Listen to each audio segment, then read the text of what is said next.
세 가지 관점에서 우리가 중독을 살펴볼 텐데, 첫 번째는 뭐냐면 중독 사회의 징후가 뭐냐라고 했을 때 우리가 잘 아는 스마트폰 중독, 알코올, 일, 쇼핑, 트렌드, 이런 중독이 있다라는 거예요. 그러니까 우리가 생각할 때는 중독 그러면은 뭐 알코올이나 마약 이것만 중독이라고 생각을 하죠. 근데 쇼핑도 중독입니다. 그 쇼핑을 하고 또 쇼핑할 거리를 담아두고 또 쇼핑할 것이 없는가 계속 쇼핑해서 넘어가지 못하는 거, 이게 중독이에요. 그래서 우리가 중독을 볼 때 어떤 친구는 뜨개질 중독이라고 얘기해요. 그래서 야, 뜨개질이 뭐가 중독이야? 근데 자기는 아침부터 밤까지 뜨개질 외에는 아무것도 없는 거예요. 그러니까 게임하는 친구가 아침부터 일어나서 게임하고 밤 잘 때까지 누르면서 자거든요, 사실은. 근데 뜨개질 하는 친구는 아침부터 일어나서 밥 먹으면서 전화 통화하면서 밤 잠자기 전까지. 그래서 제가 상담했던 한 친구는 아주 맛있는 음식, 마카롱 중독이래요. 그래서 마카롱이 어떻게 중독이 될 수 있는가 우리는 의문스럽잖아요. 근데 이 친구는 마카롱이 너무 좋아서 만들어서 판매하고 샵까지 운영하면서 하루 종일 만들고 팔고 먹고 만들고 팔고 이것만 있는 거예요. 그러니까 샵이 잘 됐을까요? 안 됐을까요? 잘 됐어요. 왜 심보가 이렇게 안 좋으세요? 예, 남이 안 되는 게 이렇게 좋으세요? 너무 잘 된 거예요. 왜요? 자기가 좋아하고 자기가 먹고 판매하고 너무 잘 된 거예요. 근데 이 친구가 이 샵을 접었습니다. 20대에 접어버렸어요. 왜 접은지 아세요? 자기 삶에 인생에 마카롱 외에는 아무것도 안 남기 때문에 너무 잘 되지만 자기가 중독성을 알기 때문에 샵을 닫고 직업을 전향했어요. 그러니까 이게 우리가 생각할 때는 중독 그러면은 뭐 어떤 마약이나 게임 이런 것만 중독이라고 생각하는데 그렇지 않다라는 거예요. 그래서 아주 빠지지 않을 것 같은 거에도 중독돼서 헤어나오지 못하는 사람이 있다. 그래서 TV에도 중독성이 있습니다. 그래서 예전 교회 친구가 새벽 예배 찬양 인도를 한 번도 안 빠지는 거예요. 돌아가면서 찬양 인도를 하는데 그 친구는 안 빠지는 거예요. 그래서 너는 왜 그렇게 잘하냐? 그러니까 자기 중독자이기 때문에 그렇대요. 무슨 중독이냐? 자기는 TV 중독이래요. 집에 들어가서 TV를 키면 동해물과 백두산이 그리고 새벽까지 찬양 인도할 때까지 못 끈대요. 그래서 새벽 예배 한 번도 안 빠진 거래요. 그리고 새벽 예배 찬양 인도하고 가서 쓰러져서 자는 거예요. 그러니까 이게 이 루틴이 되는 거예요. 그래서 자기는 TV 중독자다. 그러니까 TV라는 게 사람을 포로로 잡고 풀어주지 않는 거죠. 그래서 이 중독 사회는 우리가 생각하는 것만큼 보다 훨씬 더 심각하다. 그러면 중독 사회가 탄생하게 된 배경은 뭐냐면 집단적으로 경험한 트라우마나 두려움이 있다라는 거예요. 우리 사회 속에는 우리도 모르게 집단적인 두려움 어떤 것이 우리를 장악하고 있다라는 거죠. 이거를 철학에서는 뭐라고 얘기하냐면 구조주의라고 얘기해요. 구조주의. 그러니까 구조주의라는 게 뭐냐면 우리가 내뱉는 말이나 우리가 하는 이런 패션은 하나의 큰 구조 속에서 우리가 그 구조를 따라가고 있다라는 거예요. 그러니까 라캉이라는 사람은 뭐라고 얘기하냐면 그걸 실제계라고 얘기하는데 우리가 이 상징계에서 상징계인 현상에서 실제계를 향해서 따라가지만 결코 따라갈 수 없는 세상에 우리가 살아가고 있다라는 건데 우리가 중독에 빠진 것도 무엇이냐면 그냥 우리가 돈을 벌면 되는데 어떠한 생각이 있냐면 돈을 많이 벌어야 돼. 이런 생각 있죠? 그러니까 도박에서 한탕주의로 내가 가져오려고 한다라는 거예요. 그러니까 최근에 제가 목회자 상담하는데 한 목사님이 변호사를 좀 소개시켜 달라 그래서 변호사를 소개시켜주고 그 문제 있는 분의 이야기를 이렇게 들어보니까 목회자인데 개척교회니까 돈이 없는 거예요. 돈이 없으니까 알바를 해야 되는데 고수익 알바를 하고 싶잖아요. 근데 그 고수익 알바가 뭐였냐면 그 보이스피싱 책이었던 거예요.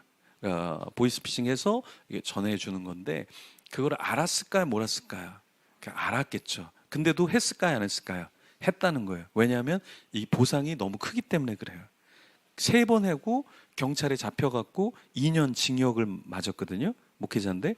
근데 여러분 3번 했을 때 얼마를 벌었을 것 같아요? 예? 60만 원. 네, 좋습니다. 맞추는 분은 제가 돈을 드리도록 하겠습니다. 네, 오늘 나가실 때 돈을 제가 인출해서 드리도록 할게요. 네, 자, 우리 500 나왔습니다. 욕심이 많으시네. 500. 예. 3번 하고 500 좋습니다. 뭐 그거야 뭐 예. 마지막 한 분. 예? 100? 120. 네. 3번 하고 받은 금액이 6천만 원이에요. 6천만 원. 네. 직업을 알겠다, 이제. 뭘 알바해야 될지 알겠다. 오늘 뭐, 새로운 사실 알고, 중독은 접어야 되겠다. 내려가서 그거나 해야 되겠다. 그러니까 3번 하는데 6천을 받았다는 거야. 이게 보상이 되게 크죠. 근데 중독도 사실은 트라우마와 두려움 속에 보상이 크기 때문에 중독으로 들어가요. 그러니까 나에게 주는 보상이 되게 큰 거예요. 마약 같은 경우는 한 번 하면, 우리가 중독하면 도파민이 터진다는 얘기를 하죠. 그래서 게임이나 어떠한 도박은 도파민이 터지는 그 폭죽이 100이라고 얘기하면 마약은 폭죽이 1000이라고 얘기해요. 1000. 그래서 마약한 사람하고 이야기하면 이런 얘기를 해요. 목사님, 마약을 한 번 하고 끊을 수 있는 사람은 세상에 없습니다. 세상에 없습니다. 왜냐하면 머릿속에서 폭죽이 1000이 터지니까. 그렇죠? 그 1000이 터지는 걸 경험한 사람은, 경험하지 못한 사람은 상상할 수 없는 세상이 터지는 거예요. 그래서 마약 중독은 첫 봉이 마지막 봉이다라는 얘기를 해요. 첫 봉이 마지막 봉이다. 이게 무슨 말일까요? 이거 맞추시는 분은 제가 마약을 준비해서라도 선물로 드려야 될까요? 예. 첫 봉이 마지막 봉이다. 이게 무슨 말일까요? 네? 예, 끊지 못한다. 근데 그 말이 아니라 첫 봉이 마지막 봉이란 말은 첫 봉만큼의 마약의 효과를 다시 볼 수 없다라는 말이에요. 그래서 그 맛을 향해서, 첫 봉을 향해서 계속 달려가는 거예요. 네. 그러니까 예를 들어서 이런 거예요. 여러분이 뭔가를 맛있는 걸 먹었을 때 맛있다라는 느낌을 가졌는데 다음에 똑같은 걸 먹었는데 그때 맛이 아닌데, 약간 이런 느낌 있죠. 그러니까 이 정도를 찍으니까 그 다음에 이 정도가 나오기 어려우니까 어떻게 해요? 더 비싼 거, 더 좋은 거, 더 자주 마약을 먹게 되는 거예요. 그래서 첫 봉이 마지막 봉이다. 마약하는 사람은 그 첫 봉의 맛을 보기 위해서 합성 마약을 마시고 넣고, 몸에 넣고 흡입을 하는 거예요. 왜요? 처음에 느꼈던 그걸 느끼기 위해서. 그래서 시간을 주기가 더 반복적으로 빨라지고 양은 늘어난다라는 거예요. 그래서 이 중독이라는 것은 어떤 것을 보상하기 위해서 가져오기 시작하는 거다. 그래서 돈도, 도박도 한 번 맛보면 그거를 트라우마에서, 내가 돈 걱정 안 하고 살려면 내가 도박 아니면 안 되는 거예요, 이제는. 그러니까 마약도 내가 이 두려움을 잊으려면 마약을 하면, 마약이 두 가지인데 하나는 흥분시키는 게 있고 하나는 완화시키는 게 있어요. 그래서 세상의 평화를 누리지 못한 사람이 릴렉스하는 마약이 있고, 하나는 릴렉스가 아니라 막 흥분시키는, 자극시키는 그런 마약이 있다라는 거예요. 그래서 이런 것에 빠지게 되면 결국에 트라우마와 두려움이 없는 게 아니라 나중에는 더 트라우마와 사실 두려움으로 빠지게 되는 것이죠. 3번째는 대안을 찾는 일이 힘들 수밖에 없는 것은 기존 시스템의 합리화가 있어요. 효율화 있어요. 계량화의 이런 움직임이 있어요. 그러니까 그렇기 때문에 결국에 어떻게 되냐, 우리가 중독 사회에서 벗어날 수 없다라는 거야. 그러니까 무슨 말이냐면, 여러분, 우리가 예를 들어서 이슬람 같은 경우는 도박을 하거나 하면 살인, 죽여버려요. 되게 엄격하죠, 이슬람. 엄격해요. 마약하면 죽여버립니다, 이슬람에서는. 근데 그렇지 않은 나라에서는 이게 어떻게 되냐면 합리화가 일어나요. 그렇죠? 그래서 미국이나 지금 캐나다나 유럽은 마리화나가 합법입니다. 합법이에요. 그래서 마리화나 코카콜라, 마리화나 과자가 만들어지고 있어요. 그러니까 우리나라도 예전에는 간통죄가 있었죠. 지금 간통죄가 없죠. 합리적으로 간통해도 문제가 안 됩니다. 그러니까 왜 이렇게 됐냐? 너무나 많은 사람이 간통하는데 그 법으로 사람을 옥죄일 수 있기 때문에 합리화하자, 간통을 합리화하자, 이렇게 된 거예요. 낙태, 너무나 많은 사람이 낙태하니까 지금 낙태죄가 없어졌죠. 낙태해도 괜찮아요, 지금은. 왜? 너무 많은 사람들이 하니까. 그렇죠? 그런데 그 다음에 뭐가 나왔냐면, 마약하는 사람이 마약죄를 없애달라. 왜? 지금 북미와 유럽은 마약이 합법화되고 있는데 왜 우리가 마약을 하기 때문에 감옥에 가야 되냐? 합리화 시켜달라. 그런데 사회적으로 여러분, 이 게임이라든가 술이라든가 이런 거는 합리화되고 스토어가 더 많이 만들어질수록 우리는 이거에 대한 범죄라는 생각, 도박 중독이라는 생각, 술 중독이라는 생각, 이런 생각을 안 하게 된다라는 거예요. 합리화 시켜버리는 게 있어요. 근데 왜 합리화를 시키냐면, 이거는 돈벌이의 수단이기 때문에 그래요.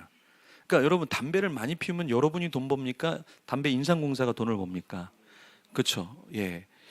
게임을 많이 하면 많이 할수록 돈을 게임 회사가 많이 벌어요. 그러니까 게임을 계속해서 합리화를 시키는 거예요. 그러니까 그래서 이 게임이나 이런 담배 인상공사는 사실은 또 3% 정도의 뭐를 내냐면 중독에 대한 예방, 중독에 대한 치료에 대한 또 세금을 냅니다. 예.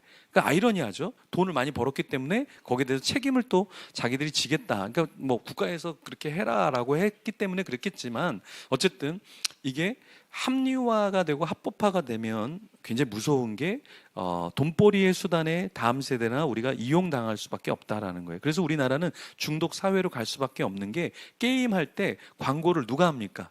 최불암 할아버지가 하세요? 요즘에 10대, 20대들이 좋아하는 연예인들이에요. 그러니까 우리는 모르지만 10대, 20대들이 좋아하는 연예인에게 1,000만 원, 2천만 원이 아니라 뭐 10억, 뭐 몇억 이렇게 주면서 하면 몇십억, 몇백억을 뽑아낼 수 있기 때문에 그래요. 왜?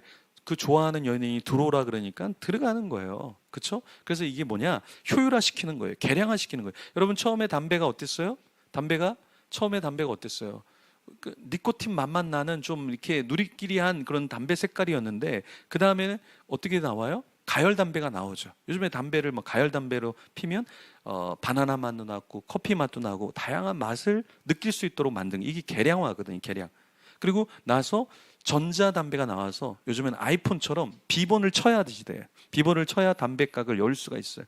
그리고 담배 색깔이 자기가 원하는 색깔로 색상별로 담배를 필 수가 있어요.